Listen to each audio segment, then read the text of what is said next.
There was a kid on the side of the road, barefoot, no coat, just standing there, staring at my truck. I should have kept driving, but I didn't. This happened a few years back. I was doing long haul, mostly cross-country routes, the kind that take you through vast stretches of nothing. You know the ones, where the radio turns to static for hours, and the only sign of life is the occasional pair of headlights going the other way, miles apart. I was young, eager for the miles, the money, didn't mind the solitude, or so I thought. The route I was on took me across a long, desolate stretch of highway that ran between the borders of two large governmental territories. I don't want to say exactly where, but think big, empty spaces, lots of trees, not much else. It was notorious among drivers for being a dead zone. No signal, no towns for 100 miles either side, and prone to weird weather.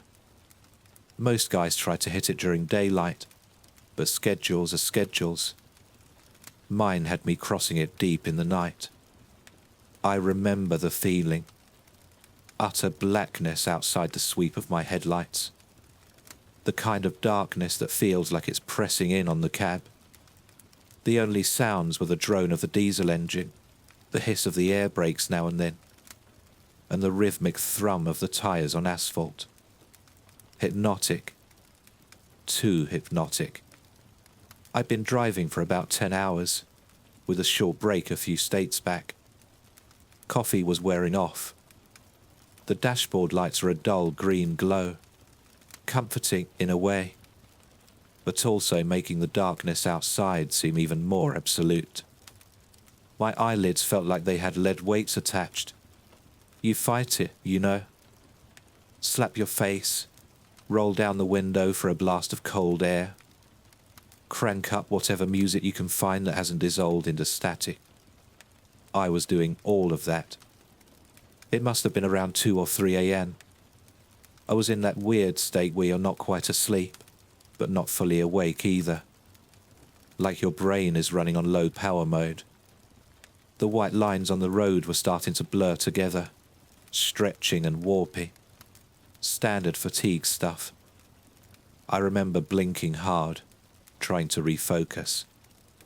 That's when I saw it, or thought I saw it.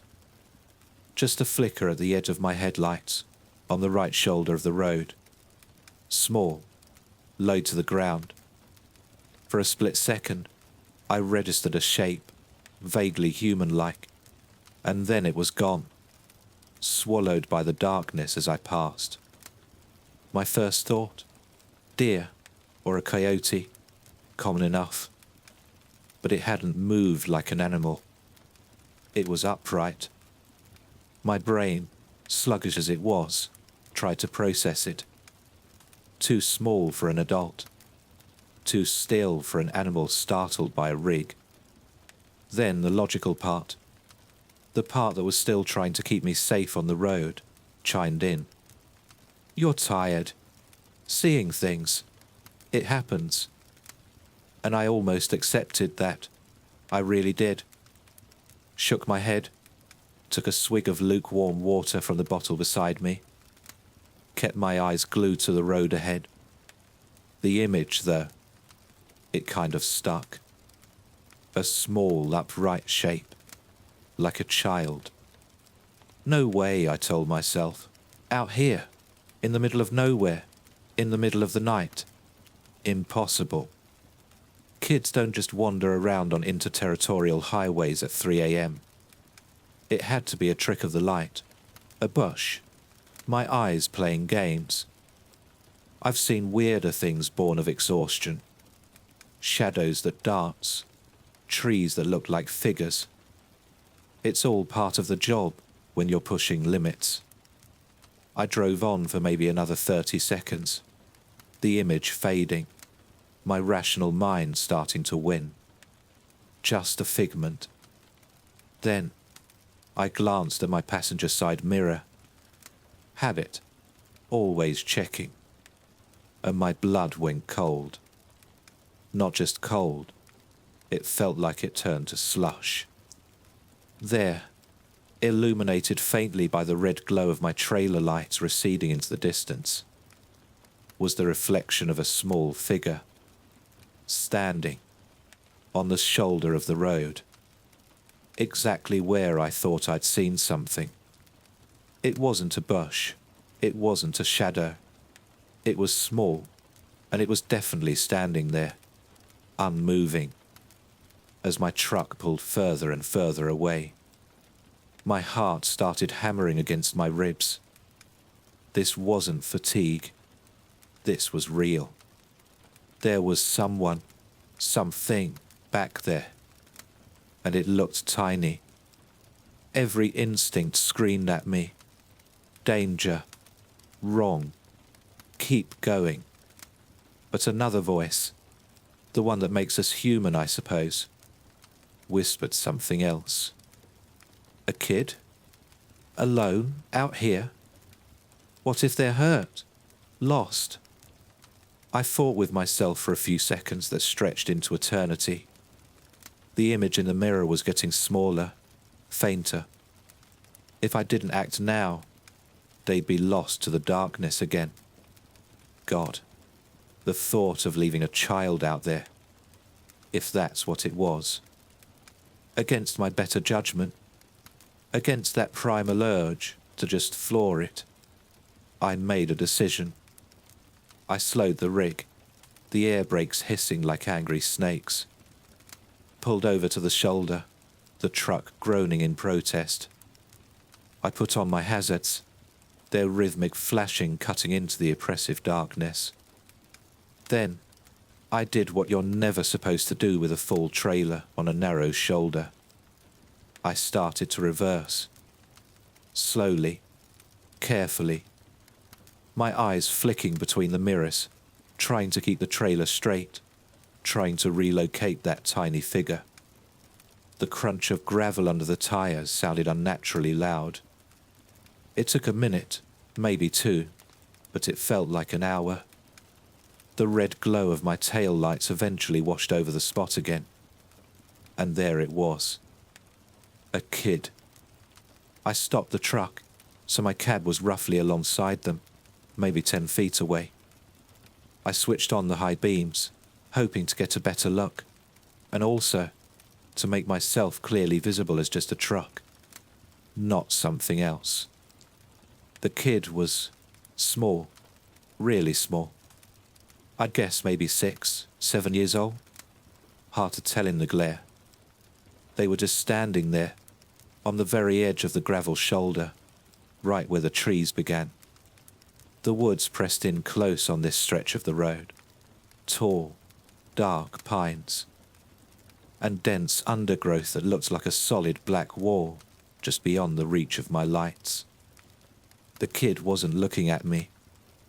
They were facing sort of parallel to the road, just walking, slowly, like they were on a stroll, completely oblivious to the massive 18-wheeler that had just pulled up beside them. Engine rumbling, lights blazing. They were wearing what looked like pajamas, thin, light-coloured pajamas. In the chill of the night, no coat, no shoes that I could see. My mind reeled. This was wrong. So many levels of wrong. I killed the engine. The sudden silence was almost deafening, amplifying the crickets. The rustle of leaves in the woods from a breeze I couldn't feel in the cab. My heart was still thumping. A weird mix of fear and adrenaline, and a dawning sense of responsibility. I rolled down the window. The night air hit me, cold and damp, carrying the scent of pine and wet earth. "Hey!" I called out. My voice sounded hoarse, too loud in the quiet. "Hey, kid!" No response.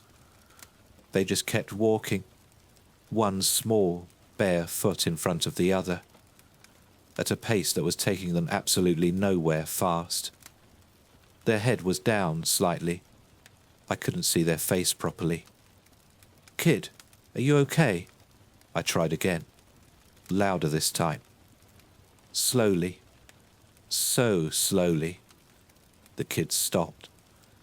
They didn't turn their head fully, just sort of angled it a fraction, enough that I could see a pale sliver of cheek in the spill of my headlights. Still not looking at me, still ignoring the multi-ton machine idling beside them. A prickle of unease ran down my spine. Not the normal kind of unease. This was deeper, colder. Animals act weird sometimes, but kids, a lost kid should be scared, relieved, something. This one was nothing. "What are you doing out here all alone?"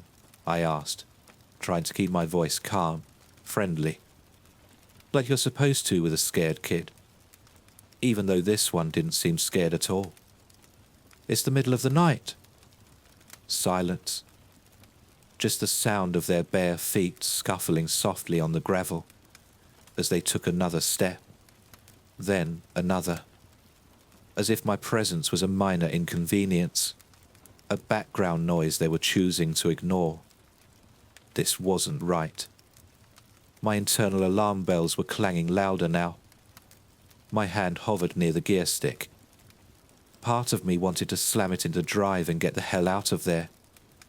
But the image of this tiny child, alone, possibly in shock. I couldn't just leave, could I?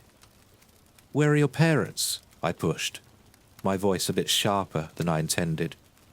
"Are you lost?" Finally, the kids stopped walking completely. They turned their head just a little more, still not looking directly at my cab, more towards the front of my truck, into the glare of the headlights. I could see their face a bit better now. Pale, featureless in the harsh light, like a porcelain doll. Small, dark smudges that might have been eyes. No expression, none. Not fear, not sadness, not relief. Just blank, an unreadable slate. Then a voice, small, thin, like the rustle of dry leaves. "Lost." Just that one word. It hung in the air between us. Relief washed over me, quickly followed by a fresh wave of concern. "Okay, lost. That's something I can deal with." "Okay, kid. Lost is okay. We can fix lost. Where do you live? Where were you going?" The kid finally, slowly, turned their head fully towards my cab. Towards me. I still couldn't make out much detail in their face. The angle, the light, something was obscuring it, keeping it in a sort of shadowy vagueness, despite the headlights. But I could feel their gaze. It wasn't like a normal kid's look. There was a weight to it, an intensity that was so deeply unsettling for such a small form. "Home," the kid said, that same thin, reedy voice. "Trying to get home." "Right, home. Where is home?" I asked, leaning forward a bit, trying to project reassurance. "Is it near here? Did you wander off from a campsite, a car?" There were no campsites for miles. No broken down cars on the shoulder. I knew that. The kid didn't answer that question directly. Instead, they took a small step towards the truck. Then, another. My hand tensed on the door handle, ready to open it, to offer. What? A ride? Shelter? I didn't know. "It's cold out here," I said, stating the obvious. "You should get in. We can get you warm, and I can call for help when we get to a spot with a signal." My CB was useless, just static. My phone had shown no service for the last hour. The kid stopped about 5 feet from my passenger door, still in that pale, thin pajama-like outfit, bare foot on the sharp gravel. They should be shivering, crying. They were doing neither. "Can you help me?" the kid asked. The voice was still small, but there was a different inflection to it now. Less flat. A hint of something else. Pleading, maybe. "Yeah, of course, buddy. I can help you," I said. "That's why I stopped. Where are your parents? How did you get here?" The kid tilted their head. A jerky, unnatural little movement. "They're waiting. At home." "Okay, and where's home? Which direction?" I gestured vaguely up and down the empty highway. The kid didn't point down the road. They made a small, subtle gesture with their head. A little nod towards the trees, towards the impenetrable darkness of the woods lining the highway. "In there," the kid said. My stomach clenched. In the woods? Your home is in the woods?" "Lost," the kid repeated, as if that explained everything. "Trying to find the path. It's dark." "Yeah, it's very dark," I agreed, my eyes scanning the tree line. It looked like a solid wall of black. No sign of any path, any habitation. Just dense, old-growth forest. The kind of place you could get lost in for days, even in daylight. "Can you come out?" the kid asked. "Help me look. It's not far. I just can't see it from here." Every rational thought in my head screamed no. Get out of the truck, in the middle of nowhere, in the pitch dark, with this strange child who wanted me to go into those woods. No, absolutely not. But the kid looked so small, so vulnerable. If there was even a tiny chance they were telling the truth, that their house was just a little way in, and they were genuinely lost. I don't think that's a good idea, buddy," I said, trying to sound gentle. "It's dangerous in there at night, for both of us. Best thing is for you to hop in here with me. We'll drive until we get a signal, and then we'll call the police or the rangers. They can help find your home properly." The kid just stood there, that blank, unreadable face fixed on me. "But it's right there," they insisted, their voice a little more insistent now. "Just a little way. I can almost see it. If you just step out, the light from your door would help." My skin was crawling. There was something profoundly wrong with this scenario. The way they were trying to coax me out. The lack of normal emotional response. The pajamas. The bare feet. The woods. I looked closer at the kid, trying to pierce that strange vagueness around their features. My headlights were bright, but it was like they absorbed the light rather than reflected it. Their eyes, I still couldn't really see their eyes. Just dark hollows. "I really think you should get in the truck," I said, my voice firmer now. "It's warmer in here. We can figure it out together." The kid took another step closer. They were almost at my running board now. "Please," they said, that reedy voice again. "My leg hurts. I can't walk much further. If you could just help me a little, just to the path." My internal conflict was raging. My trucker instincts, honed by years of seeing weird stuff and hearing weirder stories at truck stops, were blaring warnings. But the human part, the part that saw a child in distress, was still there, still arguing. I was tired, so damn tired. Maybe I wasn't thinking straight.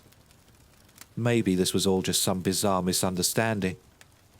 I squinted, trying to see past the kid, towards the tree line they'd indicated. Was there a faint trail I was missing? A flicker of light deep in the woods? No. Nothing. Just blackness. Solid, unyielding blackness.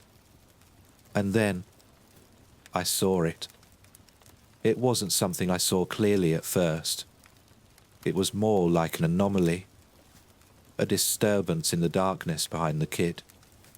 The kid was standing with their back mostly to the woods, facing my truck. Behind them, the darkness of the forest was absolute. Or it should have been. But there was something connected to them. Something that stretched from the small of their back, from under the thin pajama top, and disappeared into the deeper shadows of the trees. I thought it was just a weird shadow cast by my headlights, hitting them at an odd angle. Maybe a rope they were dragging, a piece of clothing snagged on a branch. I leaned forward, trying to get a better view. The kid was still talking, their voice a low, persistent murmur. "It's not far. Please, just help me. I'm so cold." But I wasn't really listening to the words anymore. I was focused on that thing behind them. It wasn't a rope. It wasn't a shadow. It was a tube. A long, dark, thick tube. It seemed to emerge directly from the kid's lower back. Impossibly. Seamlessly. It was dark matte, like a strip of the night itself given form. And it snaked away from the child, maybe 10, 15 feet, before disappearing into the inky blackness between two thick pine trunks. It wasn't rigid. It seemed to have a slight, almost imperceptible flexibility, like a massive, sluggish umbilical cord made of shadow. It didn't reflect any light from my headlamps. It just absorbed it. The kid was still trying to coax me. "Are you going to help me? It's just there. You're so close." My voice, when I finally found it, was barely a whisper. I couldn't take my eyes off that appendage. "Kid, what is that behind you?" The kid flinched. Not a big movement, just a tiny, almost imperceptible tightening of their small frame. Their head, which had been tilted pleadingly, straightened. The blankness on their face seemed to solidify. "What's what?" they asked, their voice suddenly devoid of that pleading tone. It was flat again, colder. That thing," I stammered, pointing with a shaking finger. "Coming out of your back, going into the woods. What is that?" The kid didn't turn to look. They didn't need to. Their gaze, those dark, unseen eyes, bored into me. "It's nothing," they said. The voice was still small, but it had a new edge to it, a hardness. "You're seeing things. You're tired." They were using my own earlier rationalization against me. "No," I said, my voice gaining a tremor of conviction born of sheer terror. "No, I'm not. I see it. It's right there. It's connected to you." The kid was silent for a long moment. The only sound was the thumping of my own heart, so loud I was sure they could hear it. The crickets had stopped. The wind seemed to die down. An unnatural stillness fell over the scene. Then the kid's face began to change. It wasn't a dramatic, movie monster transformation. It was more subtle and far more terrifying. The blankness didn't leave, but it sharpened. The pale skin seemed to tighten over the bones. The areas where the eyes were, those dark smudges, seemed to deepen, to become more shadowed, more intense. And a flicker of something ancient and utterly alien passed across their features. It wasn't human anger. It was something older, colder, and infinitely more patient, now strained to its limit. The air in my cab suddenly felt thick, heavy, hard to breathe. "Just come out of the truck," the kid said. And the voice, oh God, the voice. It wasn't the small, reedy voice of a child anymore. It was deeper, resonant, with a strange, grating undertone, like stones grinding together. It was coming from that small frame, but it was impossibly large, impossibly old. It vibrated in my chest. "Come out. Now." The command was absolute. My hand, which had been hovering near the gear stick, now gripped it like a lifeline. My other hand fumbled for the ignition key, which I'd stupidly left in. "What are you?" I choked out, staring at the monstrous thing playing dress-up in a child's form, at the dark, pulsating tube that was its anchor to the shadows. The kid's head tilted again, that jerky, unnatural movement. The expression on its face, if you could call it that, was one of pure, unadulterated annoyance. Contempt, like I was a particularly stupid insect it had failed to swat. And then it spoke, in that same terrible, resonant, grinding voice. The words it said had burned into my memory, colder than any winter night. "Why?" it rasped, the sound seeming to scrape the inside of my skull. "The hell are humans smarter now?" That was it. That one sentence. The sheer cosmic frustration in it. The implication of past encounters, of easier prey. The utter alien nature of it. I didn't think. I didn't plan. I reacted. Primal fear, the kind that bypasses all higher brain function, took over. My hand twisted the key. The diesel engine roared back to life. A sudden, violent explosion of sound in the horrifying stillness. The kid, the thing, actually recoiled. A small, jerky step back. The expression, that awful, tightened, ancient look, intensified. I slammed the gear stick into drive. My foot stomped on the accelerator.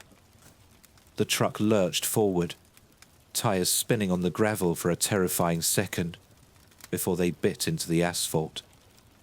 I didn't look at it. I couldn't. I stared straight ahead, my knuckles white on the steering wheel, the whole cad vibrating around me. For a horrible moment, I imagined that tube thing whipping out, trying to snag the trailer, to pull me back, to drag me into those woods. I imagined that small figure, with his ancient, terrible voice, somehow keeping pace. I risked a glance in my driver's side mirror. It was standing there, on the shoulder, unmoving. The headlights of my departing truck cast its small silhouette into sharp relief, and behind it, the dark tube was still visible, a thick, obscene cord snaking back into the endless night of the forest. It didn't seem to be retracting or moving. It just was. The thing didn't pursue. It just stood and watched me go. And that, somehow, was almost worse. The sheer confidence, the patience, like it knew there would be others. Or maybe it was just annoyed that this particular attempt had failed. I drove. I don't know for how long. I just drove. My foot was welded to the floor. The engine screamed. I watched the needle climb, far past any legal or safe limit for a rig that size, on a road that dark. I didn't care. The image of that thing, that child shape, with its dark umbilical to the woods, and that voice, that awful grinding voice, asking its horrifying question, was burned onto the inside of my eyelids. When the first hint of dawn started to grey the eastern sky, and my phone finally beeped, indicating a single bar of service, I pulled over at the first wide spot I could find. I practically fell out of the cab, vomiting onto the gravel until there was nothing left but dry heaves. I sat there on the cold ground, shaking, for a long time, watching the sun come up, trying to convince myself it had been a dream, a hallucination brought on by exhaustion. But I knew it wasn't. The detail of that tube, the voice, the question. You don't hallucinate something like that. I never reported it. No one would believe me. It sounded crazy. I finished that run on autopilot, dropped the load, drove my rig back to the yard, and I quit. Told them I was burnt out, I needed a break. They tried to convince me to stay, offered me different routes, more pay. I just couldn't. Every time I closed my eyes, I saw that kid, that tube, those woods. Every dark road felt like a trap. I found a local job, something that keeps me home at night. I don't drive in remote areas anymore if I can help it, especially not at night. I still have nightmares. Sometimes, when I'm very tired, driving home late from somewhere, I'll see a flicker at the edge of my vision on the side of the road, and my heart will try to beat its way out of my chest. I still don't know what that thing was. An alien? A demon? Something else? Something that doesn't fit into our neat little categories? All I know is that it's out there, and it's patient, and it seems to have learned that its old tricks aren't quite as effective as they used to be. Why the hell are humans smarter now? That question haunts me. It implies that they weren't. It implies that once upon a time, we were easier. That maybe, just maybe, people like me, tired and alone on dark roads, used to just step out of the cab when asked, and were never seen again. So, if you're ever driving on one of those long, lonely stretches of road, deep in the night, and you see something you can't explain, maybe just keep driving. Maybe being smarter now means knowing when not to stop, knowing when to ignore that little voice telling you to help, because what's asking for help might not be what it seems. Stay safe out there, and for God's sake, stay on the well-lit roads.